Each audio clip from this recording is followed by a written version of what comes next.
Teachers' conferences, as always, happening at Easter.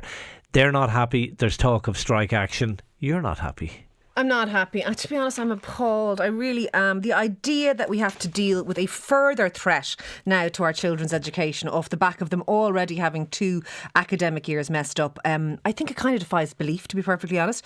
I mean, page 4 of the Irish Times today says that the majority of teachers are saying that children have disengaged with remote learning. And for them to know that and for them still to threaten industrial action at this time, it shocks me and it appalls me. And I really believe that the education system, like the health system, should be run for the benefit of patients. I really believe that the education system should be run for the benefit of our children who attend schools.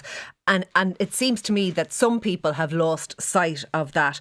And you know, I said it last week on the show and I will say it again. The vaccine schedule that's being brought in is the best one because it identifies people based on age, which is based on risk. And we don't vaccinate people based on risk of exposure. We vaccinate people based on risk of them becoming critically unwell. So this is the right move. And the idea that somebody would threaten, you know, that's the fair move.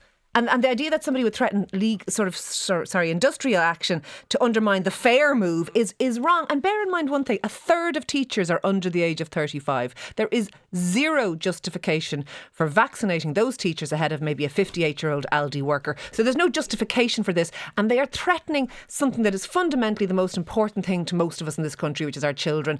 And I really, really wish that they would cop on. I wouldn't get as worried about it. I wouldn't be as worried about it as you are. Look, firstly, I can understand. I understand the disappointment. I understand the anger of teachers. I don't disagree with the points you're making about the right system being chosen, but they had been promised they were going to be up the list. Now they're down the list. I think the anger is understandable for that reason. I wouldn't get too worried about industrial action. To me, it smacks a little bit of letting off steam. I mean, there's talk about the strike, maybe if there is a strike, maybe not taking place till September. It might be earlier than that. But sure, if it's September, everyone's going to be vaccinated by then. It's off the agenda. I think there's a huge element of letting off steam, and I think that's entirely understandable in the circumstances. I just think letting off steam by threatening the education of our children at this time when the education of our children has already been so disadvantaged for not 1 but 2 years is extraordinary. It's probably meaningless. Surely of all it's probably the people meaningless though, Ciara. It is probably meaningless. By the time anything happens, everyone will be vaccinated. Well, the truth is when they go back to school after the Easter holidays, there's less than 35 days of secondary school left. So the idea that we're throwing our toys out of the pram over that, I just think bigger fish to fry. Bigger fish to fry. I am not happy about it, but let us know. 53106. What do you think?